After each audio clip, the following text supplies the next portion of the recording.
So once again, please, a warm round of applause for Alex Wolf.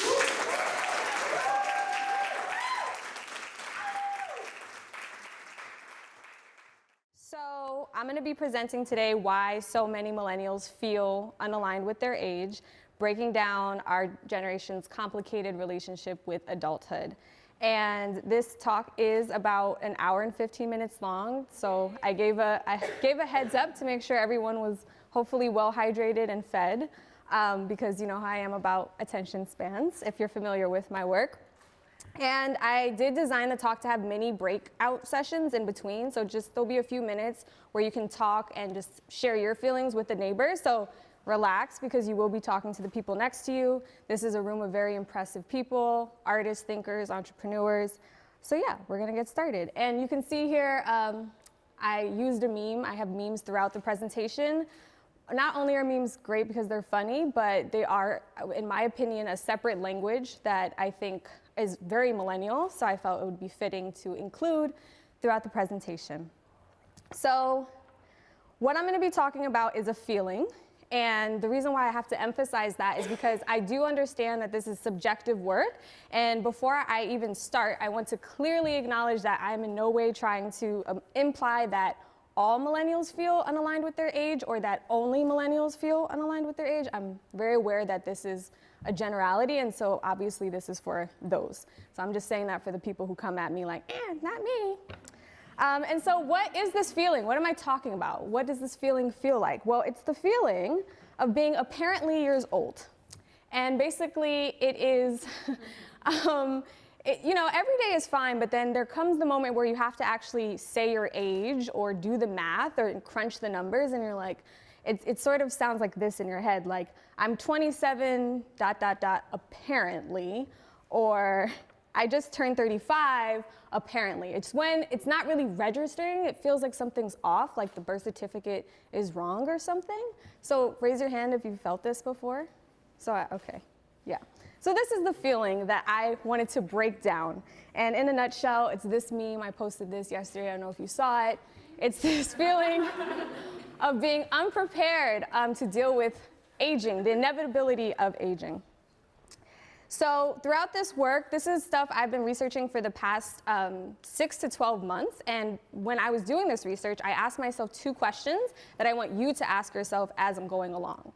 The first is, what is an adult? It's a very simple question, but one that I don't think we ask ourselves a lot. We talk about adulting, but what is an adult? And the second is, what are adults supposed to do here? Here meaning in this culture, in 2019, Trump's America, what are we really supposed to do here? What is the function, and how do we contribute to this really weird society? So I broke this down into 3 causalities. These will be the 3 breaks that we take so you can discuss and, you know, amongst yourselves about how you feel. And the 3 are, the first is this complicated relationship between time, stimuli, and the clock. The second is immature internet behaviors, which we're all guilty of doing. And 3 is going to be a lack of rites of passage, the fact that we don't really have very sophisticated ceremonies and events to help us go from one life stage to the next. So I'm going to start with this first one, which is the time versus clock versus stimuli. So one of the questions I asked myself is, what makes time go really fast? Right? That's really what we're trying to figure out here. It feels like we don't really have a grasp on time, that it's slipping away quicker than we can imagine, and I wanted to know what's responsible for causing that type of sensation. As we know, we live in a very technologically advanced society. We love our technology, but part of living in this type of society is that we tend to confuse our technology with the reality itself. So, for example, we often confuse things like time with the clock. Like, we think time is a clock, but time is not a clock. Time is really just the word we use to describe this really curious sensation of existence. We all know how it feels, but it's just a label that we use. And so time would exist without a clock, and it would exist even if we didn't have a word called time. So for example, the sun doesn't rise because it's 6 a.m., the sun rises either way. But growing up, you might think, oh, it's 6 a.m., the sun's gonna rise, just for me. That's just us predicting that because of our ability to have mathematics. And so, again, 6 a.m. is just the label we give that specific time of day, and even day is just another label. So what I'm trying to do here is basically peel back these labels and figure out what's under that. What are we really trying to describe? So when you think about it that way, the clock was our clunky way of trying to measure time, or this curious sensation of existence, by using numbers. So again, man loves to find patterns and extract patterns by using mathematics to predict things, and so numbers were cool. And they're helpful, absolutely, but the thing is that those numbers don't always align with this curious sensation of existence. And you don't need to be a scientist to understand this. We all know that time flies when you're having fun or hanging out with people you care about. We know that if you're in the DMV or the post office, it can feel like you're in a nightmare, that you're in there forever. And the truth is, we manipulate the sensation of time all the time. You know the saying, a watch pot never boils, grabbing books for the airplane so it feels like it goes by faster, video games for the train. We might see a movie that we loved and we'll say, really, it didn't feel like it was 2 hours. That was 2 hours, or that was 5 minutes. If something's super boring or painful, 5 minutes can feel like 30 minutes. And again, the key words here are feel. Felt like 2 hours, felt like 30 minutes. How many New Yorkers are in the house? Native New Yorkers? Hey. Everyone else is welcome too, but. One of my favorite examples is people looking for the train. So a quick story is I was with two friends. One was a native New Yorker and one was not. And me and the native New Yorker friend kept peeking over the platform. This was before we had the little clocks. So we were just like looking like this. And the other friend's like, what are you doing? That's not going to make the train come any faster. And then we both like turned around at the same time. And we're like, yes, it does, right? So that's an example. And so the point is, you can't make the numbers move faster or slower on a clock or a calendar, but you can make them feel like they're going faster or slower depending on your perception and your stimuli, okay? So the question then becomes, what is truly measuring time? Is it the clock or is it you? I'm gonna come back to that in a second. Next, I want to talk about the psychology of numbers. So just like we tend to confuse a lot of our technology with reality itself, we also have emotional attachments to numbers, and because they are symbols. And so an everyday example of this, and the entrepreneurs in the house will know, is with price. Everyone in this room has bought something for $4.99 or $5.99, and there's a reason why marketers do this. And the reason is because we read from left to right. So if you own a shop and you want to sell more units and you have to decide whether to sell something for $5 or $4.99, you're going to sell more units at $4.99 because it will register as cheaper to the person who's looking at it. The other thing that's happening is that we're trying to reduce as much effort as we can when we buy things. And so this associate professor at Freed-Hardeman University said, I love this sentence. He says, we may not really process the numbers after the dollar amount. So what's happening is we see the 4 and we're not even registering that 99. It's not even computing in the brain. I want to emphasize this sentence. We may not really even be processing the numbers after the dollar amount. Why is that so interesting? Well, I think something happened. Who was here during these years? Who remembers? It's like the whole world changed. So if we apply some of those same principles of psychology, a lot of millennials definitely identify this feeling of all of our like hopscotch, baseball memories and being outside on the grass are in the 90s. It's like our analog blur. And then our digital memories are stored after. So it's like when we got our CD players and our cell phones. And this just feels right. This is how it seems like in our brains. And if we apply some of that price psychology, we can think about, if we looked at these like they were prices, you can see how after the year 2000, it may not have felt like the numbers were accumulating mathematically as they were, and it was all just kind of a blur. And again, we may not really had been processing the number after the dollar amount in the same way. So in essence, what that looks like, Oh, and another important thing to say before I move on is that odd and even numbers also play a role in the psychology. So there was a scientist who did a very simple experiment, and he got people to organize odd numbers and even numbers. And what he said is that on average, it took respondents 20% longer to identify when digits were odd. He calls it the odd effect. It takes our brains longer to process odd numbers. They're literally more thought-provoking. And he goes on to say, even numbers make you think less. So wait, let's go back. Okay, so here we have this year, 1999. It's all odd numbers. Not only that, but the shapes of the numbers are irregular. And then we move to this beautiful even and square number. All the numbers are even, and they even are rounder and more square. So again, we're not processing it in the same light that we would be with the 1999. And so I think all in this in combination creates this sensation. Who's seen this before? We're not really processing the number after the dollar amount. And so it's very hard for us to think about how if you were born in 2000, next year will be your 20th birthday. Yeah. And it's like super simple math, like 20 plus 2000 plus 20 is, yeah. But it's like, wait, whoa, what? You're 20? So yeah. So I talked about time and I talked about the clock. That was the psychology of numbers. Now I want to talk about stimuli and how that plays a role.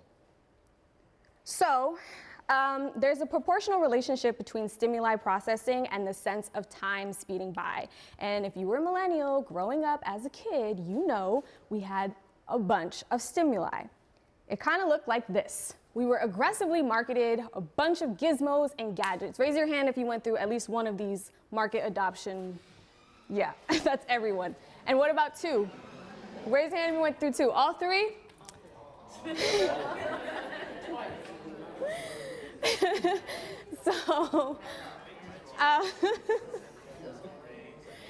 So the common theme here is that this is about how do we stuff more content?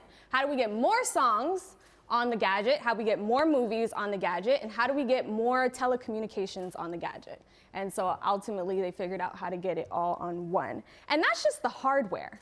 Then if we think about what's actually on the screens, we're talking about thousands of TV channels, millions of videos uploaded on YouTube, millions of downloadable songs on LimeWire, hundreds of thousands of videos of porn uploaded, potentially millions of people to message via chat rooms and messaging apps. Who used to be in the chat rooms? Talking to some random people.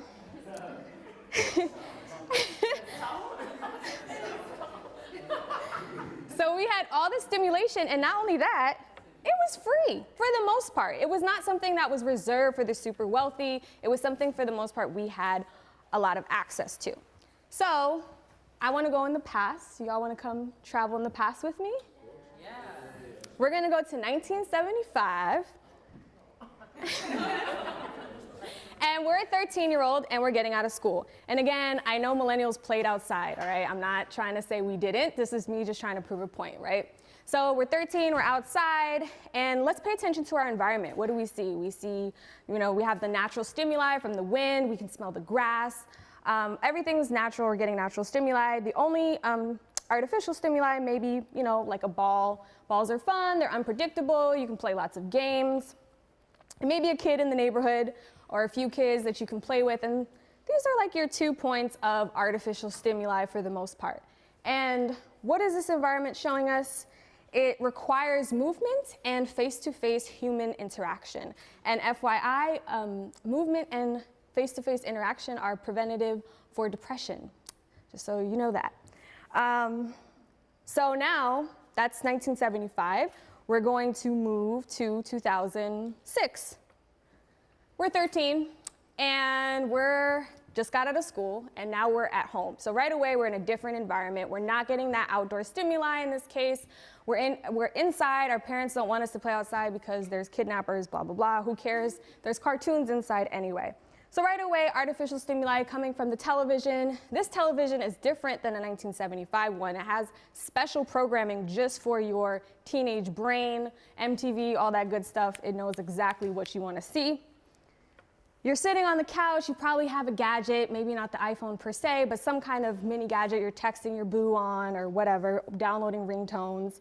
And because we're millennials, we have to have an additional screen. You know, we gotta get those songs on LimeWire or surf the web, whatever the hell we're doing.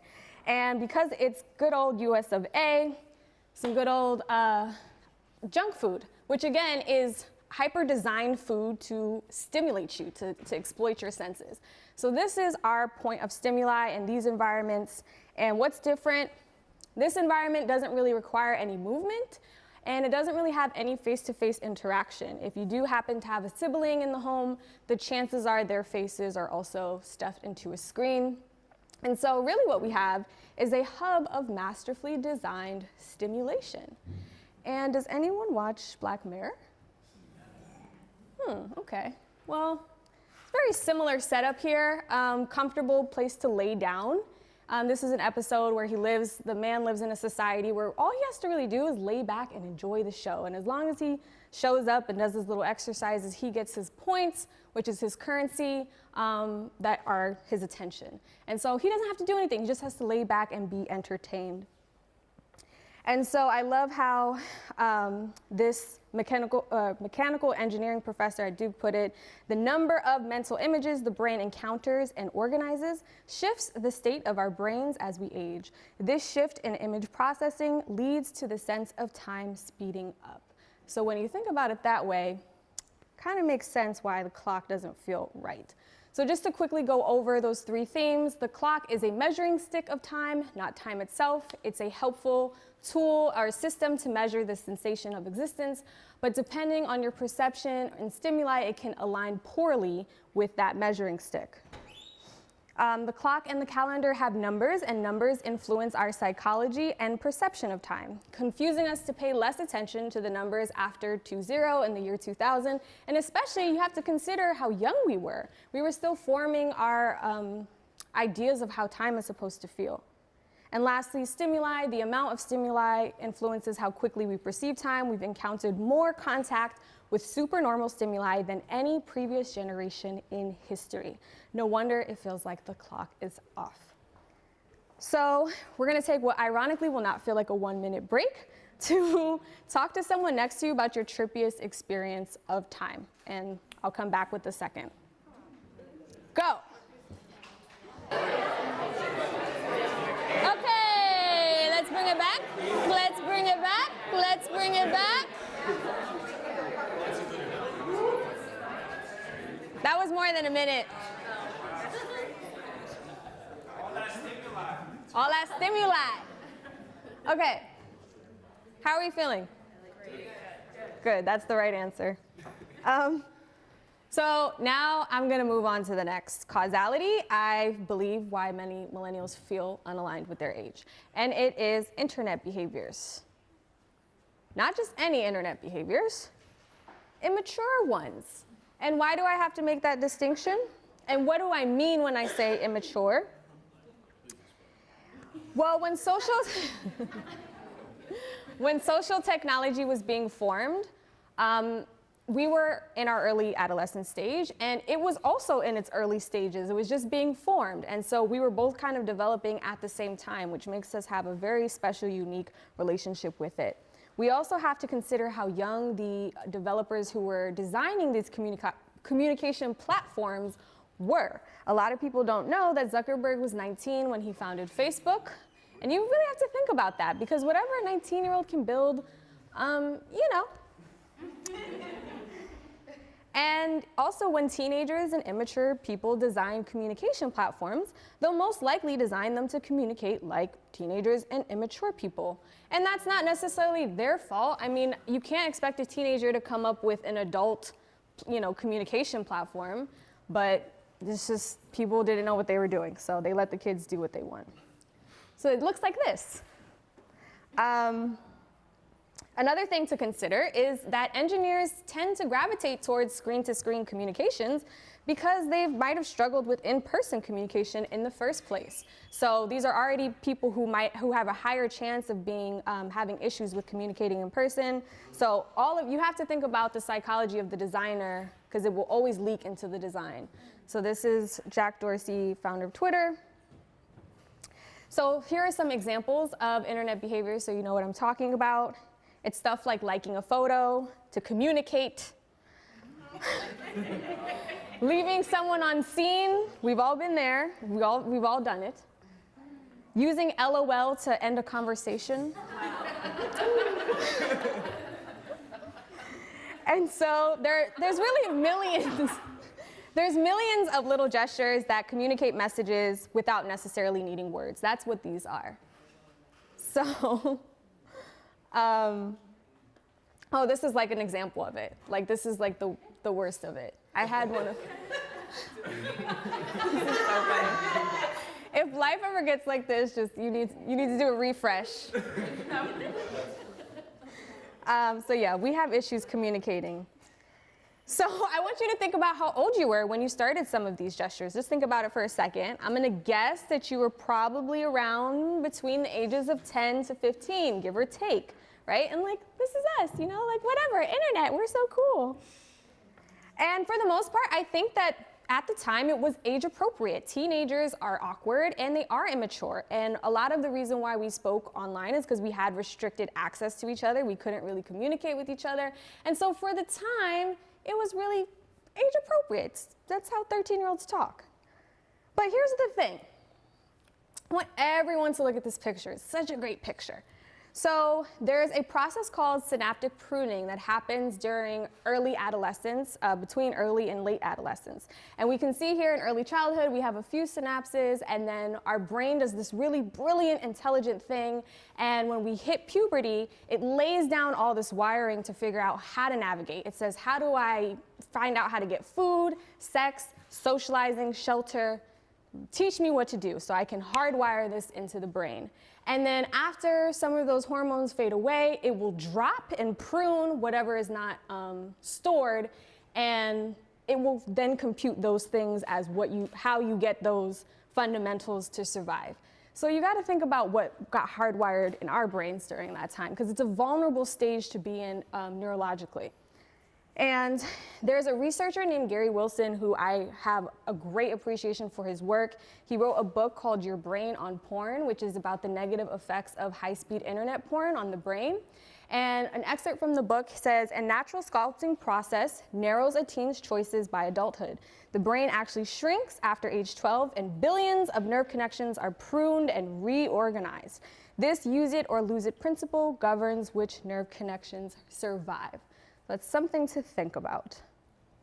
Because what will happen is the brain starts to confuse things, and whatever it doesn't hardwire, it will start to see as alien, even if it's supernatural. So what his research is finding is that a lot of young boys in particular, their brains are interpreting internet porn as sex and actual sex as alien.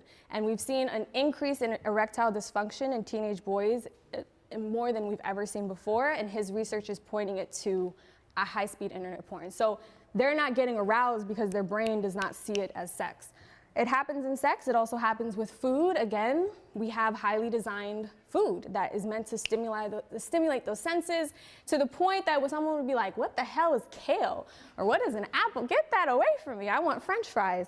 And that was really how our country was for a while, still is in most of the country. Luckily, we've had a huge health awareness, so that's nice. But when it comes to my line of work, it absolutely still applies because it confuses certain really crude internet gestures like likes and comments as intimate human interaction. So it looks like this. And this is real. It's like, it's funny, but it's like also like, oh, they are feeling me, like, all right. So my work has a lot to do with environments. And the reason why I emphasize environments is because rules do not make behaviors, environments make behaviors. So I'm often called to come into schools and they're like, tell the kids to get off social media. And I'm like, that's not my line of work. Because those environments are not designed for you to get off. They're designed for you to be addictive. I'm like, how do we create better environments? And the reason why this is important is because behaviors make up the quality of our lives. So we have to ask ourselves, if these are the types of behaviors we do, then what kind of quality of life is it giving us? So this next part is really important. I'll probably repeat it because it's a little dense. If there isn't stimuli in the environment signaling a behavioral change must happen in order to function, to get by, or to live, there will be no reason for the subject to grow out of or change that behavior. I'm just going to repeat that one more time. Bless you, yeah. If there isn't stimuli in the environment signaling that a behavioral change must happen in order to live, there will be no reason for the person to grow out of or change that behavior. There's nothing signaling like, hey, you gotta change, you gotta do something different. And so we have, this is like a perfect illustration of the millennial stereotype, coming into work with the plaid and the, you know, and everyone else is like, here, take this file, you know. And like the illustrator literally put the millennial in a bubble. So this is how we are perceived. And he's acting out those immature internet behaviors in that environment. And so let's ask ourselves, this was our environment then, right? This is what we grew up in. What's our environment now? It's kind of the same shit, maybe with some plants. And some crystals. We amped up the aesthetic, but pretty much the same 3 screens. And you know, when you have the same stimuli and environment, you're gonna get the same behavior, even if there's a 10-year difference. But what happens is that if there is a 10-year difference, the same environment will stimulate this illusion and feeling of being constant and that you're not moving between life stages. So a way to illustrate that is like if you're going at the same speed of another car, it looks like you're appearing still because you're going at the same exact speed. Your environment is still the same, but the wheels are actually moving. And this is us. Like, we're here now. We're like, what the f? Because everything in our surroundings, which was literally this screen, I often talk about, like, we lifted our heads up and we're like, whoa, what just happened, right? That's how it feels. So again, we are moving. That's the reality. So I want to talk about previous generations. Look at this young man. He looks like he's going to get business done, right? The guy in the back is hating.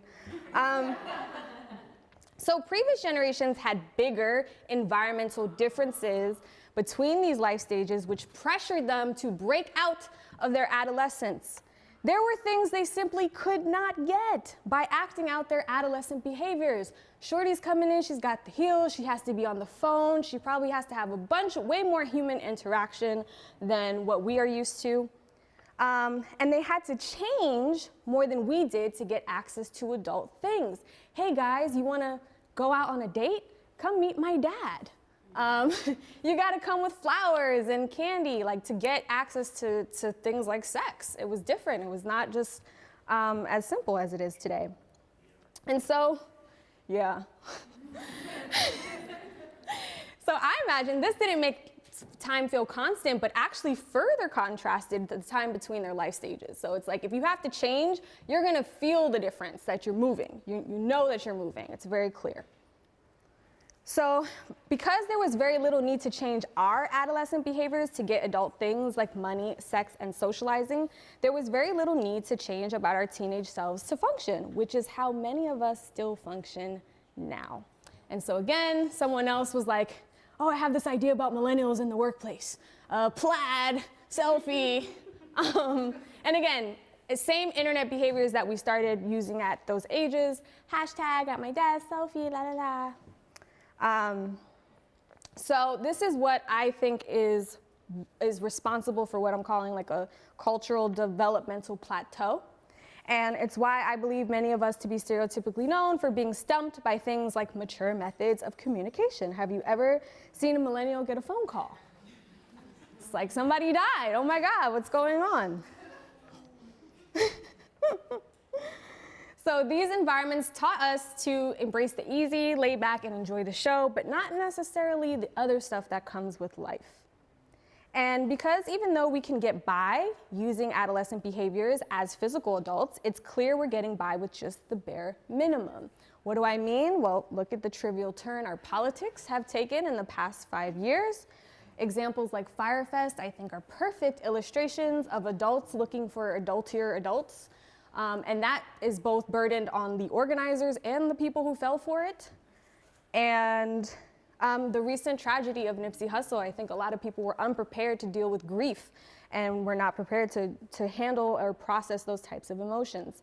So there are inevitable complex difficulties in life like grief, relationships, and politics that these environments of less human interaction and instant gratification did not prepare us for.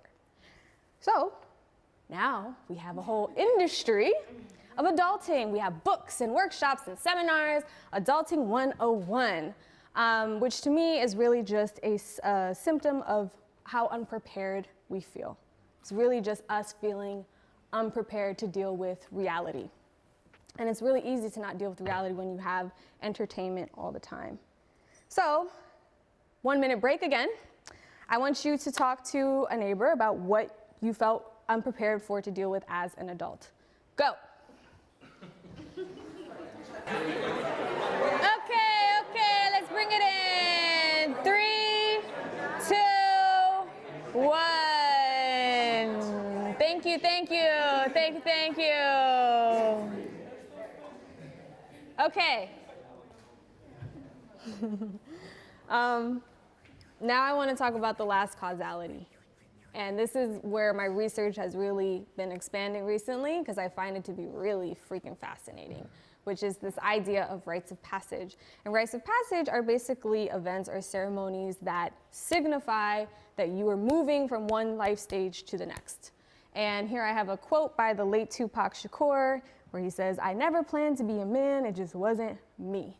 And I put this here because I think it's interesting because it implies that adulthood is a choice, which is something I want you to think about as I go along. So in Western society, we have certain things that make us feel like we're kind of grown up. We have getting a driver's license can be kind of like a rites of passage. We have other things like prom is a big deal here in the States. We also have college graduation is definitely a big life stage kind of thing. And when I was doing research about indigenous cultures, and before I even say anything about them, I want to make sure I'm being very clear that I understand that there are thousands of them and they all do things differently. And so I just had to find patterns, right, to extract. So I'm not trying to generalize them, just, pulling out patterns. So what I noticed is that, another important thing is that our rites of passage tend to happen between the ages of 16 and 21, which is important to note, and I'll tell you why in a second. So for indigenous cultures, their rites of passage can be, and traditional cultures, can be way more intense. So it might be things like a vision quest where they literally send you off in nature with no food and water and expect you to fend for yourself for 7 days or a month or something. It might look like you having to hunt an actual animal to bring it back and eat it to prove that you can feed yourself and survive. And other things like fasting. Again, these really extreme internal transformational rituals and ceremonies and events. And these tend to happen between the ages of 11 to 14. And there's a reason why I wanted to point that out, because when we think about puberty and hormones, they really start to pump in around this time more than they do at that time. And so I had to ask myself, why? Why do these cultures feel such a need to have these rites of passage? And these are people who understood/understand that to survive, they have to live in harmony with the earth. And so, which is obvious, but Western society were like, what? So part of that natural harmony was in making sure they, one, understood life stages. What is expected in each stage, what each stage feels like, and what value each stage offers the community. What you have to offer the community as a baby is different than what you have to offer as an adolescent, as an adult, and especially as an elder. They prepared their youth to enter their society as an adult through some sort of culturally relevant initiation. And they did it because they felt, honestly, like bad things happen if you don't prepare young people for adulthood and for life. They really felt like, hey, they assume this responsibility that we have to prepare young people to deal with reality because it's a crazy place. And the Gisu people of Uganda have a brilliant concept that they call latima, which is how they describe hot, passionate energy, which is like a fire. And they understand adolescence as a time where that latima, that explosive energy, gets really, really intense, and just like any fire, needs to be manned or else it will be destructive. They see that age of puberty as that. And so what's happening is the teen is beginning to intuitively feel and understand their identity, or as I like to put it, their partness in the whole, and they will begin to seek their place. Who had a rebellious teenage phase? I know I did. That's when I started listening to crazy rap music that my parents didn't want me to listen to. Okay. So, teens start craving riskier experiences and sensations, and they want to prove themselves worthy of their communities. I love how this anthropologist, Louis Carus Meade, put it: young people seem to want the real thing. So these cultures, the traditional cultures, don't leave any room for confusion. They acknowledge this latima energy and set up shop. So they have these internal transformations, but also they provide external options so that not only do you know as the youth that you are now moving from one life stage to another, everyone in the community knows. And that might look like actually scarring the body. It might look like being expected to wear different clothing so everyone knows how to dress you, that you've been through this process and you know what people expect of you. They might change your name after the ceremony. We have Mr. and Mrs. for people who get married. We have a little bit of that.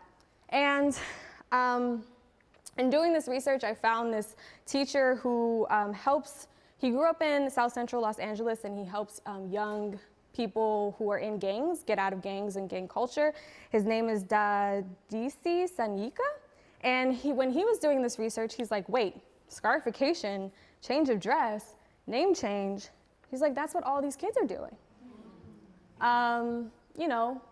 Who wanted a piercing as a who got a piercing as a teenager? Yeah. And it's like, you want to be badass, It's just like you want to prove that you can handle a certain type of pain.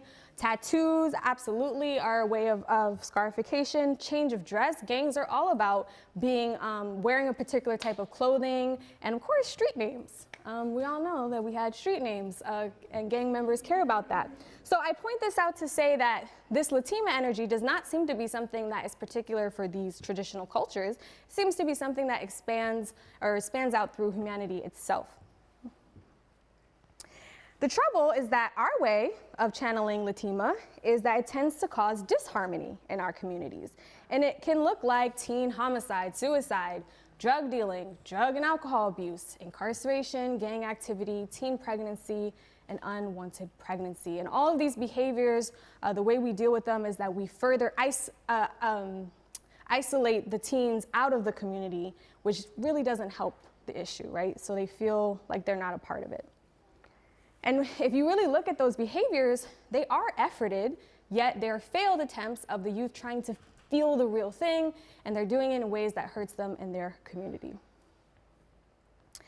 I also asked, what do these cultures feel you need to learn to be an adult? And I found that there were 4 major psychological shifts that they expected you to catch on to during these rituals. The first is this idea that you're graduating from your personal mother to Mother Earth, so that you are no longer a child of just your mother, but you have this larger responsibility to, take care of the planet that's providing food, water, and oxygen. And, in a lot of these rituals too, they will literally pull the child out from sleeping in bed, and the mom will pretend she'll be in on the whole, ceremony, and she'll be like, no, don't take my baby. And, they take them away, and then they do, whatever they do, dances or things like that. And it's the mother is symbolizing that you are now a part of the bigger world, and you're not just my child. So that's the first. The second is it's very clear what exact responsibilities and standards they'll be upheld to. It's sort of like, you're a part of our community. This is what we expect of you as a man, woman, etc. It's very clear. You don't have to Google it. There's nothing to research. You know very clearly what you're expected to do. The last two, I think, are the most poetic and beautiful, in my opinion. And they come up with ways to inherently understand how to embrace both the sorrows and joys of life. And I did an Instagram survey a few months ago. I asked my readers if they felt their parents taught them how to embrace joy, and if they taught them how to embrace sorrow. And when the results came in, it turned out that most people felt like they didn't know how to be happy or be sad. And I thought that was very interesting. So I love this quote by Michael Meade. He's an anthropologist. He says, without rites of passage, individuals and societies lose the capacity to experience the sorrow and joy that are essential for feeling fully human. Without them, life flattens out and meaning drains from both living and dying. Soon there is a death of meaning and an increase in meaninglessness. The last shift.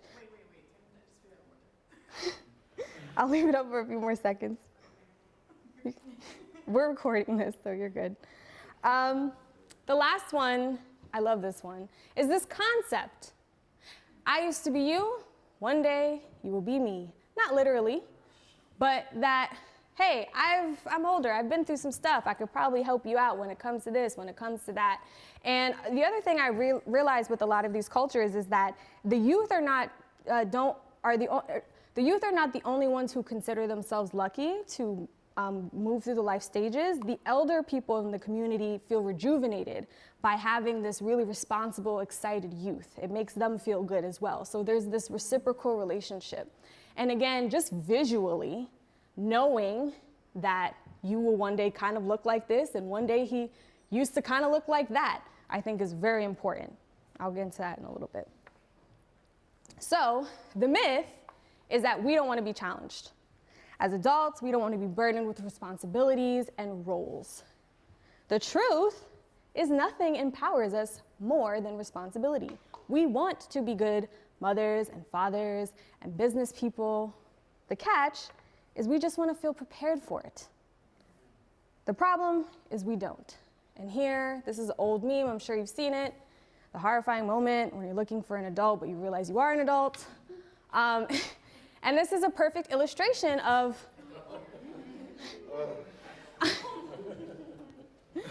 it's a perfect illustration of trying to be prepared. Who do I go to? Who's going to teach me?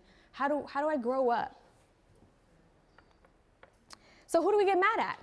Obviously the elders, right? It's their fault. They should have given us more guidance. Look at the economy. They ruined everything. Sure, that's one way of looking at it. I like to think it's more complicated than that. Our approach to technology, our blind adoption, the fact that we adopt just because it's newer, quicker, cheaper, faster, often robs the ability to even give the old a chance to prepare the young. How is he going to teach him how to use that? So the skills your mom and dad the skills your mom and dad learned as young adults are most likely economically obsolete today. Whatever they learned and how they learned it, probably can't make no money doing that anymore. Depends, but for the most part. An assembly line worker was a good job in the 1950s. Today, the term manual labor is insulting. Why?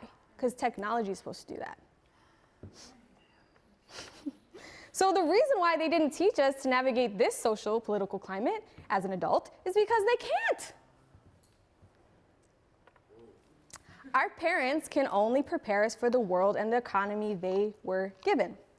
That world outdates itself every 10 to 15 years before they even get the chance, because technology transforms the economy that quickly.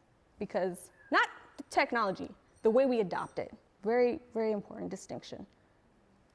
So, in a nutshell, our fast adoption to tech outdates knowledge by the generation. Outdates knowledge by the generation. So here the iPod doesn't want to hear it from the cassette. The funny thing is, bring that iPod to one of those 2000 babies, they're going to do the same thing. They're going to be like, what the hell is that thing? It doesn't even have a touch screen. So we're already in his spot. So why is this important? Because when knowledge is lost, wisdom is lost too. So knowledge is the skills, what you need to know, the little things that you need to know to get by. Wisdom are the stories that come when you're in the kitchen and you're learning that recipe, or when you're changing the tire and your dad tells you this thing that you didn't know about him. And there are all these little nuances that get lost, and what we're left with is not much. And then we go to Google or YouTube to find that information. There was a cultural anthropologist named Margaret Mead who published work in the 1960s, and she came up with two really helpful terms to describe how information spreads through generations. The first is post-figurative cultures, where the old teach the young. This is how many of us think information spreads. It's pretty natural. We think that information gets passed down. Even the term passed down implies it is coming from the elders. And what she noticed as early as the 1960s is that we were turning into a prefigurative culture where the young have to teach the old. Raise your hand if you've had to teach a parent or a grandparent how to use FaceTime, email, and Lord, it's a job. It's a job, right? But the thing is, they have to know how to do that because they're not gonna be able to navigate, they won't be able to get a job, they won't be able to keep in touch with you because Lord knows you ain't gonna call them, they better text you. I'm just kidding. And so this is a very big difference. We think we're here, but we're really here. And so prefigurative cultures equate your value with your tech literacy, which creates an illusion that older people get less valuable as time goes by. And this happens not just economically, but morally as well, because even the way they think, their values, all those things will be like, oh, that's old school, you're outdated, you don't know anything, like I'm modern. So it's not just their economic skills, but literally their whole psychology gets outdated because our adoption to technology. So here's a meme that illustrates this. Take a minute.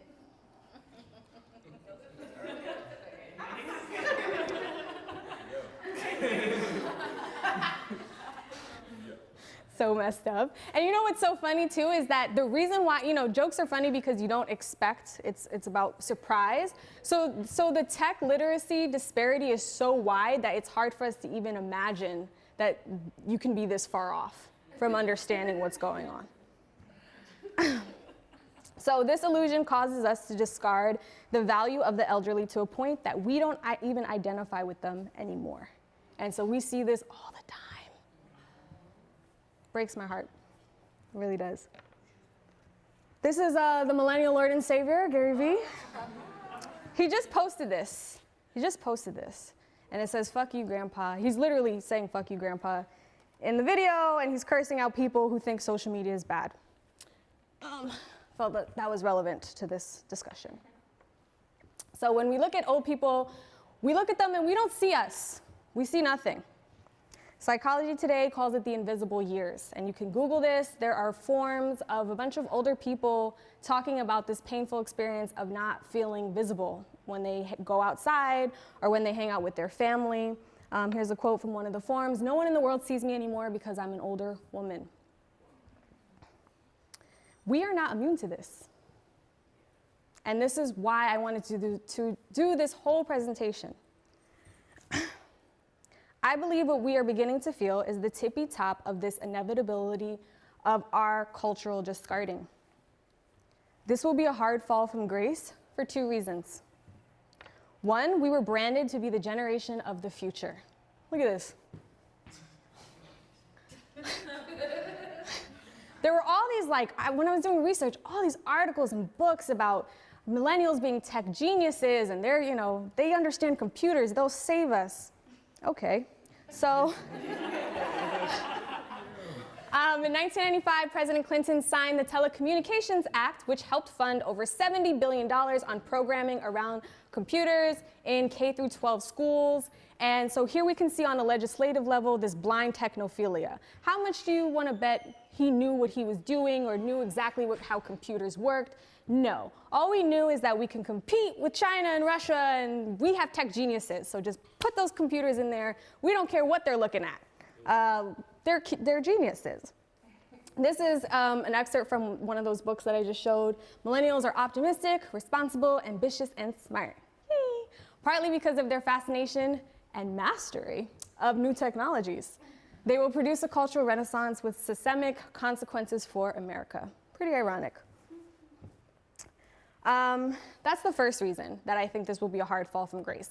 The second is because selfie and camera culture will make physical aging feel like a more dramatic process than it needs to be. It's really cute to take selfies when you have your youth and you're at the peak of your attractiveness, but that's not always going to be the case. Last year I tweeted, millennials are still young enough that most of us haven't dealt with needing to operate in this image-dense society looking visually mature, 40s, 50s, and 60s. We're naive to how much that will change how we are perceived and treated by others, but mostly how it will change how we see ourselves. And that's something to think about. So I'm gonna wrap this up, and I'm gonna leave you guys with an analogy, okay? So the way that I look at our world is that we live in this technologically advanced society, and it's built for acorns. And every billboard has an acorn, and everything's designed for acorns, and you can zip and zoom as an acorn in this society. But the thing is that you might not even realize that the whole time you're here, you are passing by oak trees, which is an acorn, but it's just at a different life stage. So, in the same way, through this complicated relationship between time, clock, and stimuli, and with our immature internet behaviors, and with the lack of rites of passage, part of why we feel so unaligned is because this culture distances you so much from the natural stages of life, from the elderly, that it can make you completely forget this is you. Thank you.